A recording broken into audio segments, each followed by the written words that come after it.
buenas tardes, buenas noches. Nuevamente en este espacio de diálogo y reflexión sobre asuntos de la vida cotidianos, en donde dos psicólogos amigos, Viviana Troncoso y Javier Cardoso, vamos a estar dialogando sobre diferentes cosas, como por ejemplo el duelo. Esta sería nuestra segunda entrega, en donde quedamos en la visión de las diferentes etapas en el diálogo de lo que es la negación, la ira, la negociación, el dolor, la depresión, las fases de esa depresión, para llegar a una aceptación. Y quedamos en la ira. Sí, bueno, vamos a hacer un pequeño resumencito de la ira. La ira es ese sentimiento que aflora, donde pues tú estás bastante molesto, incluso con la persona que se va, o estás muy molesto contigo por cosas que dejaste de decir, por cosas que dejaste de hacer, y pues obviamente que te chocan contigo mismo, y pues inexorablemente sale esa emoción, la cual no es buena ni es mala, es simplemente una emoción.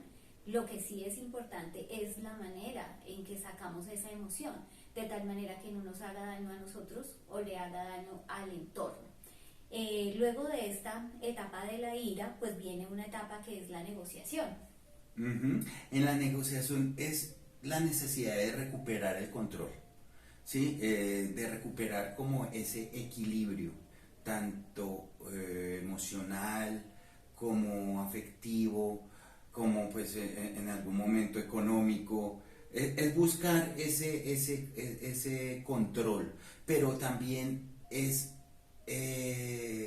podemos llegar a evitar el dolor, a posponer el dolor, a protegernos de esta negociación. Puede ayudarnos a protegernos de esas sensaciones o de esa realidad que nos agobia de alguna manera.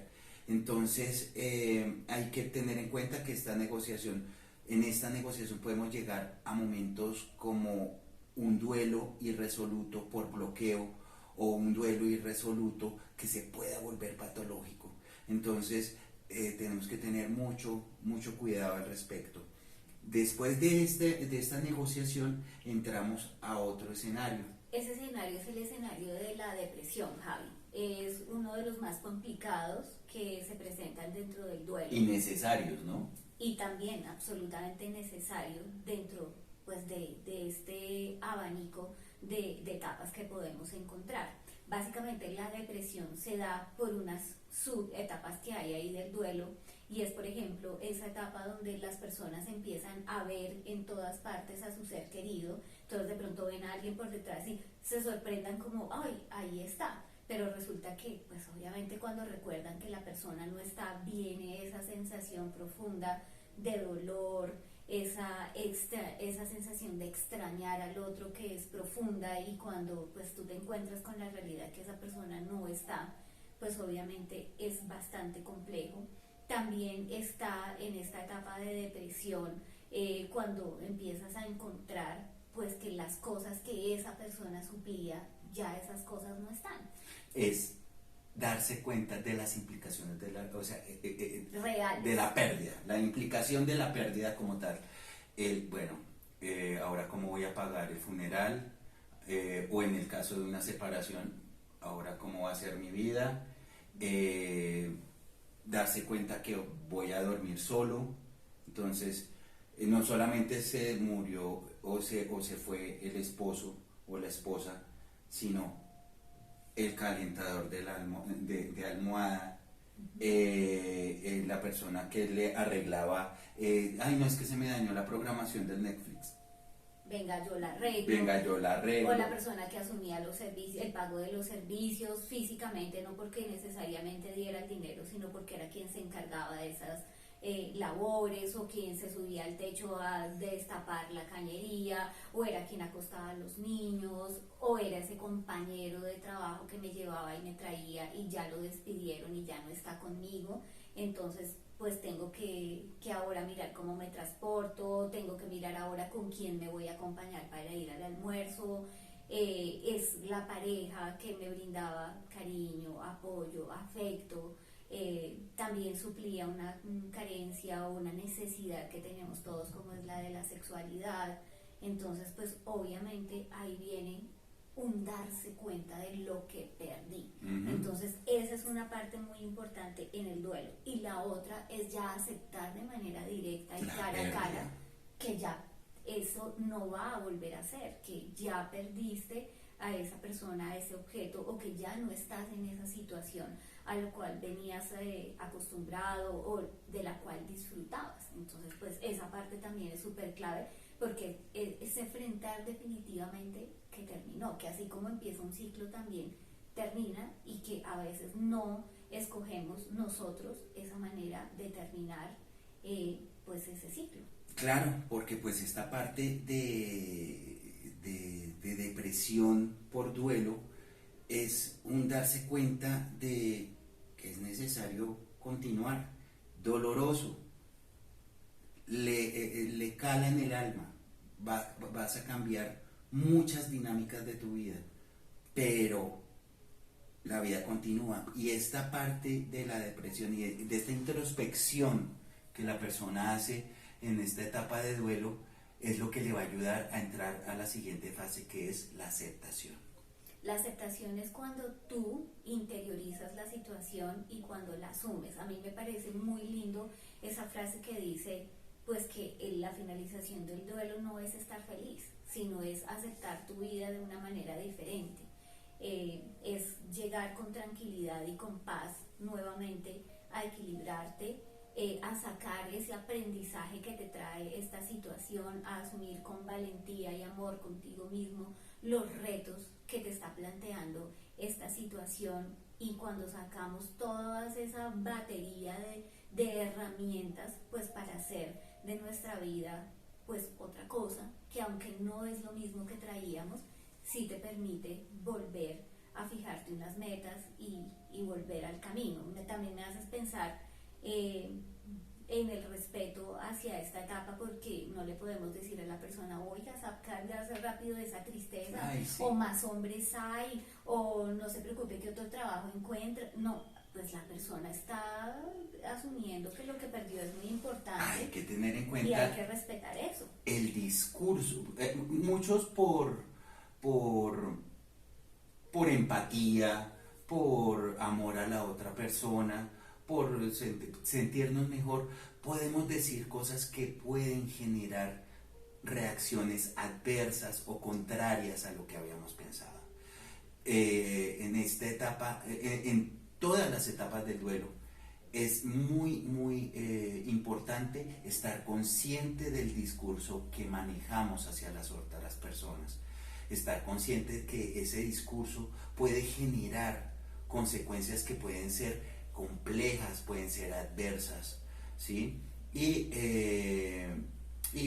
Pues muchas veces lo hacemos por situaciones de es que yo soy muy franco, yo soy muy directo, o es que no, es que está acostumbrado a que le digan las cosas bonitas. No, hay que ser asertivos en el momento de decir las cosas. Bueno, ahí creo que damos paso a una parte muy importante, y es los tipos de duelo, porque tipos de duelo hay 3. Uno es el según bloqueado, esta visión, ¿no? Según esta visión, según ¿sí? Esta visión. Porque hay muchas posturas teóricas, pero nosotros vamos a retomar 3. Uno es el duelo bloqueado, que es cuando las personas se quedan en el proceso de negación, cuando están, no, esto no me pudo haber pasado, esto por qué me pasó a mí, y hacen algo que Linda Bauman menciona, y es que encapsulan situaciones en el tiempo. Es como meter en un cubito de hielo y meterlo a la nevera una situación. Es no lo quiero ver, no lo quiero aceptar, y lo que hago es congelarlo y guardarlo en el tiempo. Así como, por ejemplo, cuando uno se le daña el secador y dice, no, pues esto me toca arreglarlo, y lo guardas, y a veces lo dejamos ahí y no lo solucionamos. Entonces, básicamente lo que sucede es que muchas veces esas situaciones que hemos encapsulado en el tiempo, lo que pasa es que empiezan a acumularse, y cuando se descongelan, pues vienen situaciones como la depresión, como la ansiedad, como los bloqueos emocionales profundos, donde pues las personas no logran transitar de alguna manera y pues se hacen mucho daño y hacen daño pues a quienes están alrededor. Entonces ese es uno de los tipos de duelo. También está el duelo complicado. En donde la persona puede comenzar a tener conductas de riesgo. Estas conductas pueden ser para evitar el dolor o porque tiene una visión de túnel, ¿sí? Que en algún momento nosotros lo habíamos visto que es una situación normal que se puede dar en estos escenarios. Estas conductas de riesgo puede ser el consumo de sustancias, consumo de alcohol o exponerse a situaciones como por ejemplo situaciones sexuales o situaciones de riesgo lúdico o situaciones que pueden también vulnerar a las personas que están a su alrededor. Hay que tener en cuenta que estos duelos requieren de un acompañamiento, y algo muy importante en esto es la red de apoyo social que tiene el doliente o la persona que está pasando por esta situación para que pues pueda encaminar nuevamente su vida a una dinámica pues cotidiana, no normal, pero sí adaptativa. Podríamos llamarla adaptativa. Y finalmente pues está el duelo patológico. Hay muchas maneras de medirlo en el tiempo. Hay quienes dicen que después de 18 meses empiezas a hacer un duelo patológico y hay personas que dicen que son 6 meses. Pero yo creo que lo más importante son 2 condiciones cumplidas que debe tener una persona para, digamos, experimentar un duelo patológico.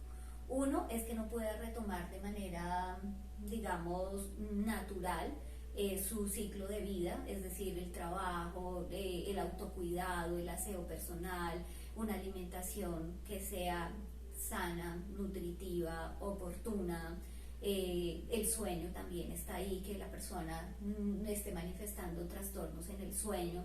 Entonces está esta primera franja y está una segunda franja, que es cuando la persona no logra retomar su vida social y no deja que su grupo de apoyo, ni cercano ni en segundo orden, pues entren a ayudarle y a colaborarle, sino que se encierra en sí mismo y no tiene un contacto social sano. Entonces, para que un duelo sea patológico, la persona debe estar cumpliendo esas 2 condiciones. Hay que tener en cuenta que si comienza a deteriorar la calidad de vida de sí mismo y de los que lo rodean, tanto de forma relacional como de forma económica, sino tiene esa incapacidad de retomar nuevamente esa dinámica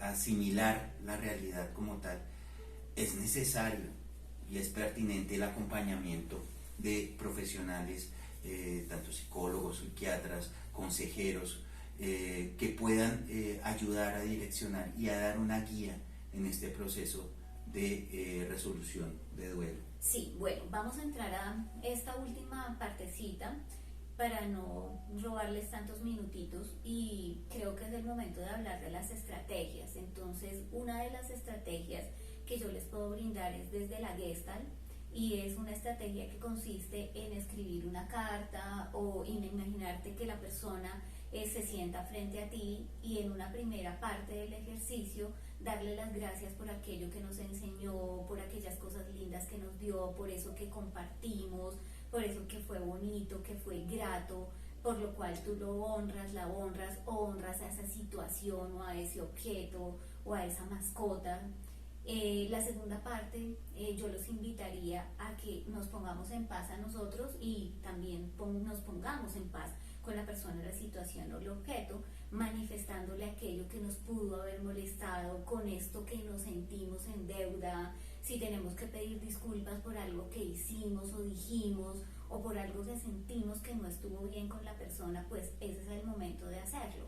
O también manifestarle a la persona que determinada cosa no nos gustó, que determinada cosa que nos estaba acostumbrado a dar no nos la dio, o alguna palabra que nos dijo que nos hirió, y entrar en una tercera fase del ejercicio donde nos ponemos en paz, donde entramos en un proceso de perdón y liberamos a esa persona y nos liberamos a nosotros, y le prometemos que la manera de honrarlo es tratar de ser felices en la vida. y pues extractar lo mejor de la situación.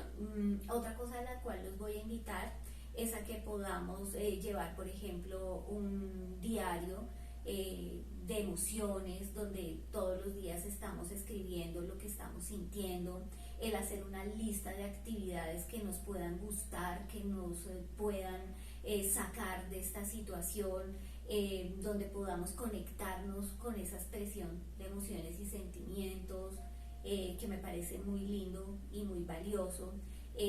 También podemos pues compartir cosas con nuestra familia, porque una manera de apoyarnos es a nivel de grupo familiar. Podemos hacer un grupo de apoyo familiar donde podamos manifestar cómo cada uno se está sintiendo dentro del grupo. Los grupos externos, los grupos de apoyo externos, como por ejemplo los que manejan pérdida por la muerte de un hijo o la pérdida del esposo o de la esposa, son escenarios muy pertinentes y son muy nutritivos para las personas que están viviendo un duelo. Hay que tener en cuenta también que insumos para manejarlo los hay de diversas formas. Hay personas que manejan el duelo sublimando ese dolor, generando literatura, haciendo obras de arte, entregándose a una campaña, a una labor social. Entonces, hay diversas formas de manejarlo. Aquí pues damos como un cierre. Quisiéramos darles más estrategias, pues el tiempo es inescrutable, es algo que tenemos que tener en cuenta. Y recuerden, estamos en Doctoralia, Viviana Troncoso, Javier Cardoso, sus psicólogos amigos, y muchas gracias. Sí, pues muchas gracias por su atención. Esperamos darles unas nuevas entregas. Si tienen inquietudes, dudas o nos quieren contactar, pues ya saben que en Doctoralia estamos. Allí van a aparecer en la parte de abajo del video los links que los pueden conectar con nosotros, y allí también hay unas maneras para ustedes podernos escribir si tienen algunas inquietudes, algunas preguntas. Y bueno, muchísimas gracias de todo corazón, que todos encontremos el camino que estamos buscando. Paz, hasta luego.